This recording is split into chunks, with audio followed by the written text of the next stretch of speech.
আসসালামু আলাইকুম রহমতুল্লাহি অবরকাতুহু। সম্মানিত দর্শক, আমাদের দেশে একটি সরকার পরিচালিত হচ্ছে। একটি সংসদ কার্যকর আছে। সংসদে একটি বিরোধী দল আছে। এর বাইরে রাজপথে বেশ কয়েকটি রাজনৈতিক দল আছে, প্রাচীন এবং ঐতিহ্যবাহী, যেমন ধরুন বাসদ, সিপিপি, যাদের সংসদে কোনো অংশীদারিত্ব নেই কিন্তু তারা রাজপথে আছে।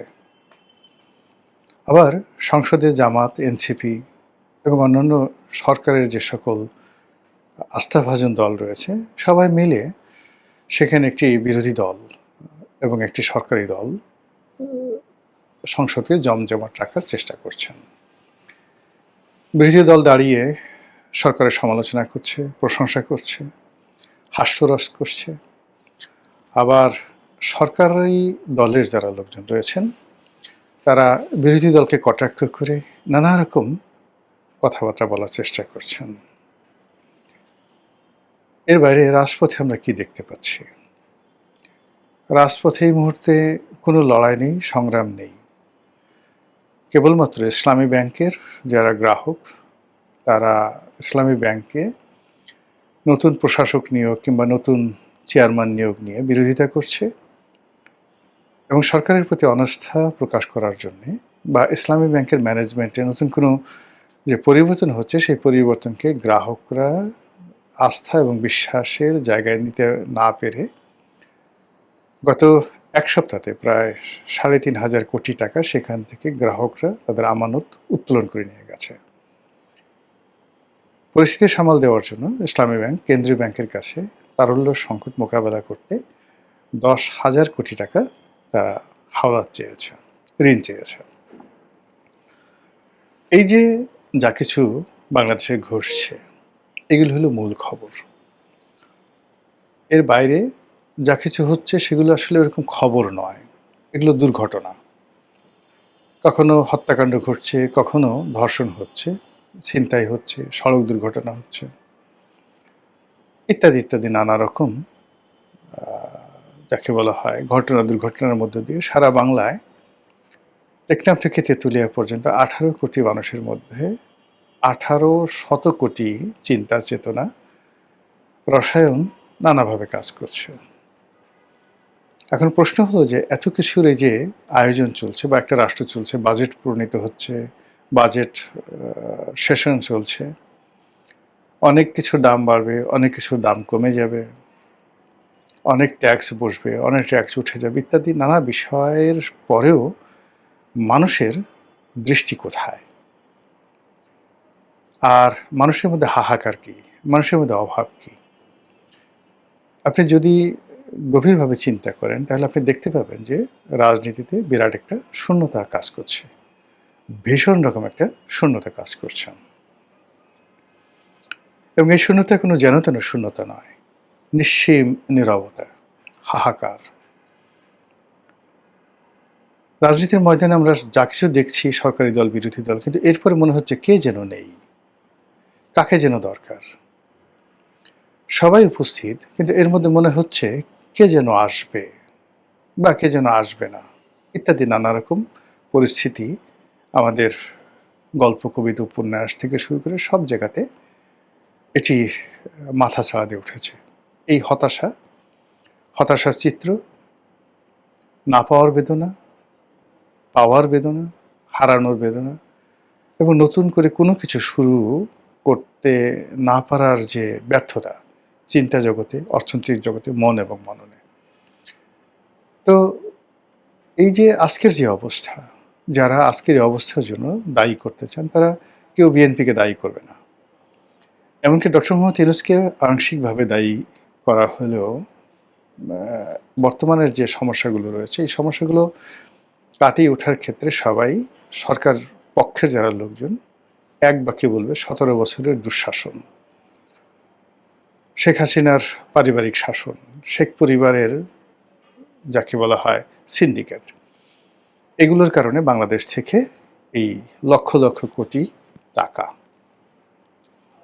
Billion billion dollar, Debapriya Bhattacharya নামক একজন ভদ্রলোক আছেন, তো তিনি হিসাব করে ইউনূস সরকারকে বুঝিয়ে দিয়েছিলেন যে ১৬ লক্ষ কোটি টাকা শেখ হাসিনার জমানাতে পাচার হয়েছে। তো এগুলোর আসলে অনেক আফটার ইফেক্ট আছে। এই ধরনের একেবারে ১৬ লক্ষ কোটি টাকা ২-৪ হাজার কোটি টাকা কমও না, বেশিও না। আমরা যারা একসঙ্গে ১ কোটি টাকা দেখিনি, তাদের কাছে ১ কোটিরও যে মূল্য, হাজার কোটি টাকার যে মূল্য, শত কোটির মূল্য, লক্ষ কোটি টাকারও একইভাবে সেম মূল্য। ১৬ লক্ষ কোটি টাকা! ওরে বাবা রে বাবা! দেবপ্রিয় ভট্টাচার্য বের করে ফেলেছে। এবং একটা এই ধরনের অর্থনীতিবিদদের কারণে কিভাবে একটা সরকার ডুবে তার একটা উদাহরণ দেই। আওয়ামী লীগ জমানাতে এরকম একটা গবেষণা করে আবুল বারাকাত একেবারে সে বিশাল বলল যে আমাদের দেশের যারা যুদ্ধাপরাধী, জঙ্গি, ইসলামিস্ট গ্রুপ রয়েছে, তারা যে অর্থনীতি ইসলামী ব্যাংকে কেন্দ্র করে এই অর্থনীতি পরিচালনা করছে, এই অর্থনীতির আকারে নাকি ৩০,০০০ কোটি টাকা। বোঝার চেষ্টা করেন। তো ৩০,০০০ কোটি টাকা, এই টাকা বিনিয়োগ করে তারা যে ব্যবসা প্রতিষ্ঠান চালায়, সেখান থেকে এই জঙ্গি অর্থায়ন হয়। এই খবর এতটা যাকে বলা হয় আওয়ামী লীগকে উদ্বেলিত করল, এবং এই সমস্ত গবেষণা করে আবুল বারাকাত রাতারাতি হিরো হয়ে গেলেন। আওয়ামী লীগ যখন ক্ষমতায় এলো, ক্ষমতায় আসার সঙ্গে সঙ্গে প্রথম যে কাজটি করল, সেই কাজটি হলো ইসলামী ব্যাংক তারা কবজায় নিয়ে নিল। বলা হয়ে থাকে এই ইসলামী ব্যাংক এস আলম এবং তার পরিবার এখান থেকে ৮০,০০০ কোটি টাকা নিয়ে গেছে। তা আপনি বললেন যে টোটাল ৩০,০০০ কোটি টাকা হলো এই জঙ্গি অর্থায়নের কাজে মোট বিনিয়োগ। তার সেই মোট বিনিয়োগটিকে আপনি জঙ্গি অর্থায়ন যারা তাই বিনিয়োগ থেকে না করতে পারে, এজন্য তাদের সেই ব্যবসা প্রতিষ্ঠান এগুলোতে আপনি সরকারি কর্তৃত্ব বাড়ালেন, তাদেরকে বের করে দিলেন, আর বিনিময়ে অন্য সব বাদ, কেবলমাত্র সেই এস আলম তারা নিয়ে গেল ৮০,০০০ কোটি টাকা।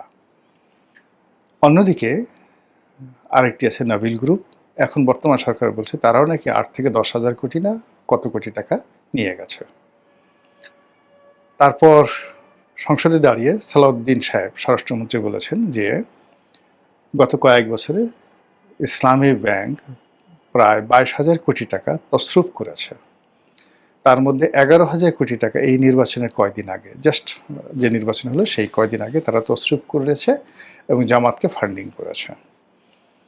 এবং এই সকল কথাবার্তা, কর্মকাণ্ড যে একটা প্রতিষ্ঠানকে, একটা রাষ্ট্রকে কি বিপদের মধ্যে ফেলে, তা এই ইসলামী ব্যাংক যেভাবে ডিজিএফআই দিয়ে আওয়ামী লীগ জমানাতে দখল করা হয়েছিল তার প্রকৃষ্ট উদাহরণ।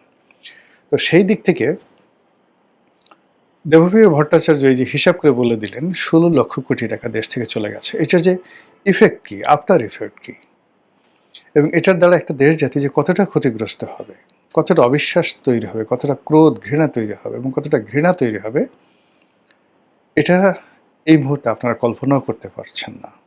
যেভাবে ওই যে আবুল বারাকাতের ৩০,০০০ কোটি টাকার যে খেসারত, তার খেসারত এখন জাতিকে দিতে হচ্ছে। আর এই সমস্ত কথাবার্তা বলে সে সরকারকে খুশি করে জনতা ব্যাংকের সে চেয়ারম্যান হয়ে গেল। জনতা ব্যাংকের চেয়ারম্যান হয়ে মানে আওয়ামী লীগের যে সিন্ডিকেটটি, একটা দুর্বৃত্ত শ্রেণীর সিন্ডিকেট, তারা এই জনতা ব্যাংকটিকে শেষ করেছে আবুল বারকাতের নেতৃত্বে। এখন সরকারি ব্যাংকগুলোর মধ্যে সবচেয়ে ভালো অবস্থানে ছিল জনতা ব্যাংক, আর এই আবুল বারকাতের কারণে এই জনতা ব্যাংকটা সরকারি ব্যাংকগুলোর মধ্যে সবচেয়ে খারাপ ব্যাংক। সবচেয়ে খারাপ ব্যাংক এখন এই জনতা ব্যাংক যদি ইসলামী ব্যাংক বা অন্য ব্যাংকের মধ্যে হতো, যারা কিনা প্রায় ৭০% পুঁজি নষ্ট করে ফেলেছে। তো সেই আবুল বারাকাত জেলখানায় আছে, তাকে নাকি আবার জামিন দেওয়া হয়েছে। কেন দেওয়া হয়েছে আই ডোন্ট নো। তো সেই আবুল বারাকাত এই জনতা ব্যাংকটাকে শুধু বসায়নি, তার সঙ্গে সঙ্গে শেখ হাসিনাকে নোবেল পুরস্কার এনে দেওয়ার জন্য জনতা ব্যাংক এবং সোনালী ব্যাংক, এই সমস্ত যে সরকারি ব্যাংকগুলো রয়েছে, সেই সরকারি ব্যাংকের বড় বড় যারা ডিফল্টার, ইনক্লুডিং হলমার্ক কেলেঙ্কারির যে নায়ক যিনি হলমার্কের মালিক, আমার লোকটার নাম মনে নাই, এই তার অর্থায়নে এই আবুল বারকাত এবং অন্যান্য ব্যাংকের যারা চেয়ারম্যান, সরকারি ব্যাংকের চেয়ারম্যান, সদল বলে এরা প্রায় অনেক দিন আমেরিকাতে গিয়ে তারা এই প্লেজার ট্রিপ দিয়েছে। আর শেখ হাসিনাকে বুঝিয়েছে তার নোবেল পুরস্কার পাওয়ার জন্য তারা সেখানে তদবির করতে গেছে। প্রমাণ সহকারে দিতে পারবো এই সমস্ত কথাবার্তা। আর শেখ হাসিনা এদের কথা বিশ্বাস করে জীবনের শেষ দিন পর্যন্ত সে একটা নোবেল পুরস্কার পাবে এই আশায় চাতক পাখির মতো সে বসেছিলেন। আর তার এই আকাঙ্ক্ষাকে কেন্দ্র করে আবুল বারাকাতদের মতো যারা তথাকথিত শিক্ষিত, তথাকথিত বুদ্ধিজীবী, তথাকথিত অর্থনীতিবিদ, তারা পুরো আওয়ামী লীগকে শেষ করে দিয়েছে এবং আওয়ামী লীগের ৬ কোটি মানুষকে এই এদের মতো বুদ্ধিজীবীরা বিপদে ফেলেছে। এই বুদ্ধিজীবীদের মধ্যে অনেক সচিব ছিলেন, অনেক অভিনেতা ছিলেন, অনেক নায়ক ছিলেন, অনেক নায়িকা ছিলেন, অনেক নায়িকা। এই অনেক নায়িকা, তথাকথিত নায়িকা, তারা জাস্ট হানি ট্র্যাপের যাকে বলা হয় এলিমেন্ট রূপে ভারতীয় গোয়েন্দা সংস্থা, বিভিন্ন গোয়েন্দা সংস্থা তাদের এজেন্ট হয়ে বড় বড় সামরিক, বেসামরিক কর্মকর্তাদেরকে বিছানায় নিয়েছে এবং বিছানায় নিয়ে যত রকম তথ্য আছে, উপাত্ত আছে, সেগুলো বিদেশিদের হাতে তুলে দিয়েছে। আমি নাম বললাম না, বাট বাস্তবতা এটাই, ওপেন সিক্রেট। এগুলো এই যে ললনারা রাজনীতির পিছনে পিছনে ঘুরে, সুন্দরী, কোনো কাজকর্ম নেই, বড় বড় মানে আইজি বলেন, সেনাপ্রধান বলেন, ডিজিএফআই প্রধান বলেন, আওয়ামী লীগ জমানাতে এদের পেছনে যে সকল ললনারা ঘুরত এবং যে সকল হানি ট্র্যাপ তারা মানে হাত পেতেছে, এ সবই সরকারের 12টা বাজিয়েছে। তার ফলে কি হলো, এই যে আওয়ামী লীগ, আপনি যদি নেতিবাচক কথা বলতে চান, কোনো অবস্থাতে আওয়ামী লীগকে বাদ দিয়ে কোনো কথা বলতে পারবেন না, এটা যেমন সত্য। একই সঙ্গে আওয়ামী লীগ জমানাতে যে সকল ভালো কাজ হয়েছে,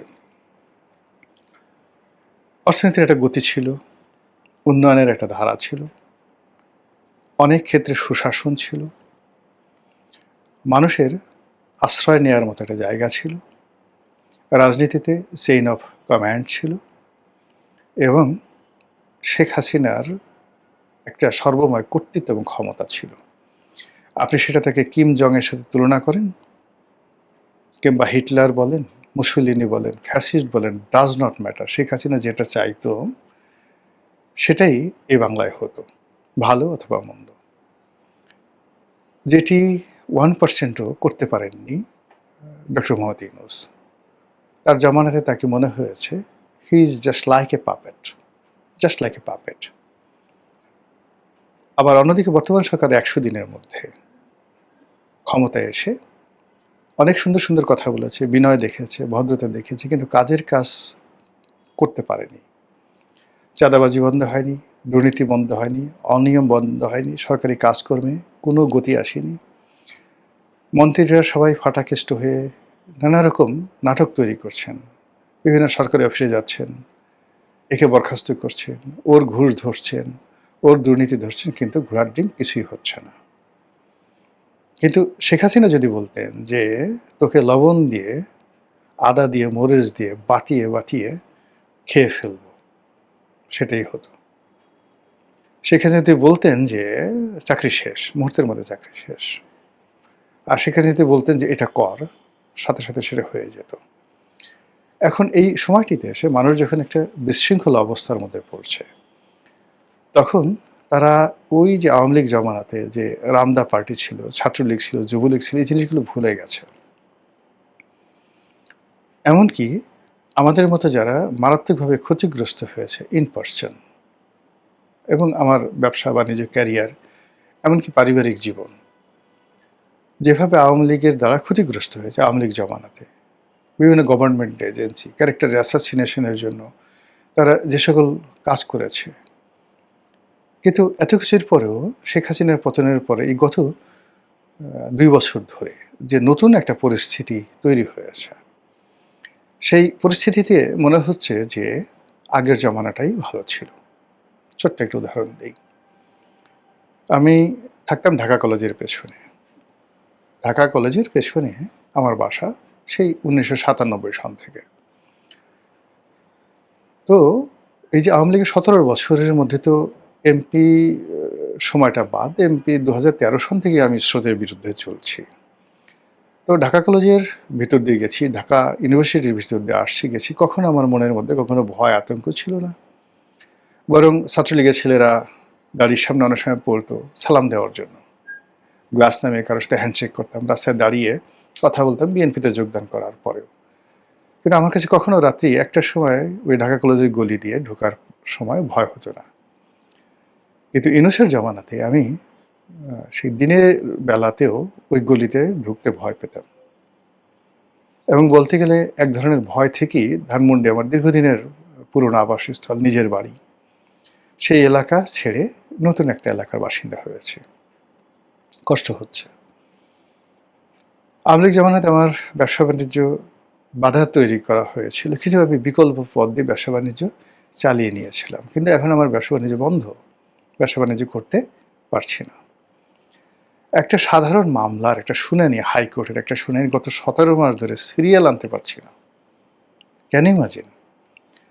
আমার এই পরিস্থিতি থাকা সত্ত্বেও হাইকোর্টে একটা সাধারণ মামলায় যার শুনানি হবে, আর কিছু না, বিচারক এটা শুনানি করবেন, নিশ্চয় নর্মাল একটা মামলা, সেই মামলাতে গত ২ বছর মানে শেখ হাসিনার পতনের পর জাস্ট একটা মামলায় শুনানি আসবে, সিরিয়ালে আনতে হচ্ছে না। অথচ আওয়ামী লীগ জমানাতে এরকম একটা মামলা শুনানি, আমার জন্য শুনানি করতে হায়েস্ট ২৪ ঘন্টা সময় লাগতো।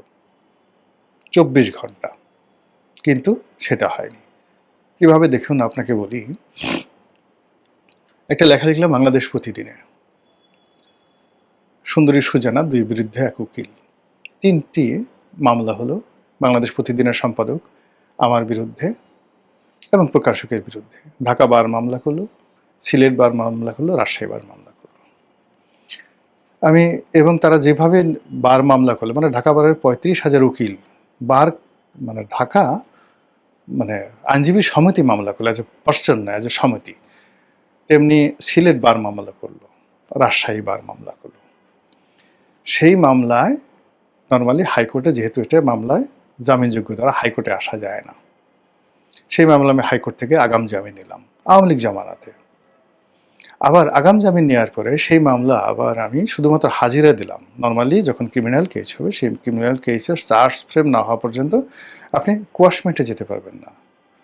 কিন্তু আমি যখন জাস্টিস সিনহাকে, প্রধান বিচারপতিকে জিনিসটা বুঝিয়ে বললাম, সঙ্গে সঙ্গে তিনি সেই কোয়াশমেন্টের জন্য তিনি একটা বেঞ্চকে নির্দেশ দিলেন যে এটা গ্রহণ করা হোক। তো চিন্তা করুন যে রাষ্ট্র ছিল, সরকারের মানে ৩টা বার মামলা করেছে, কিন্তু তারপর আমি হাইকোর্টে এসে আশ্রয় নিতে পেরেছি। ২০১৮ সনে আমার বিরুদ্ধে লেখা মামলা দেওয়া হলো, আইসিটি একটা মামলা দেওয়া হলো। সেই আইসিটি একটা মামলা, আমার বিরুদ্ধে ওয়ারেন্ট, আমি ১ বছর ঘুরে বেড়ালাম। কই আমার মনে কোনো ভয় হয়নি, পুলিশ আমাকে গ্রেপ্তার করবে। আইসিটি মামলায় বিএনপির মানে সব মানুষ মানে আইসিটিতে গ্রেপ্তারই পরোয়ানায়, সে অবস্থা আমি ১ বছর ঘুরাচ্ছি। এরপরে চার্জ ফ্রেম হলো, চার্জশিট দিল আমার অ্যাগেনস্টে। আমি ঢাকা কোর্টে গেলাম, যাওয়ার পর সেখান থেকে জামিন নিলাম। জামিন নেওয়ার পরে হাইকোর্টে আসলাম, চার্জ ফ্রেম হলো, কোয়াশমেন্টে চলে গেলাম এবং সেটা হাইকোর্টে কোয়াশ হয়ে গেল। আওয়ামী লীগ আমলে আমার বিরুদ্ধে দেওয়া মামলা। এখন আপনি চিন্তা করেন তো, এখন কি অবস্থা চলছে বিচার বিভাগের। তাহলে আমি এই আমার যে অভিজ্ঞতা, আমি কি বলবো বলেন, কার বিরুদ্ধে বলবো? ফলে যত কিছুই বলেন না কেন, সুশাসন, রাষ্ট্রের যে বিধিবিধান এবং রাষ্ট্রের যে অঙ্গ প্রত্যঙ্গ, আমার বিরুদ্ধে দুর্নীতি দমন কমিশনের শেখ হাসিনার বিরুদ্ধে, শেখ হাসিনা বারবার চাচ্ছিলেন যে, উনি চেয়েছেন কিনা আমি জানি না, কিন্তু ১২ বছর ধরে আমার মামলা চলছে দুর্নীতি দমন কমিশনে। কিন্তু ডিরেক্টর লেভেলের কর্মকর্তা, অফিসার্স এন্ড কমিশনার লেভেলের কর্মকর্তাদের সাথে কথা হয়েছে, কেউ কখনো আমাকে বেজ্জতি করেননি। সবাই বলে যে, জানি স্যার আপনার এটা আপনার মতো একজন মানুষকে হয়রানি করার জন্য আসছে, আমরা কাজ করছি, বাট আপনি ডোন্ট ওরি, আপনি চিন্তা করবেন না। ১২ বছর পরে একবার শেষ মুহূর্তে এসে দেখা গেল সেটা দুদক ফাইনাল দিয়ে দিল যে না, এর মধ্যে কোনো অভিযোগ নেই।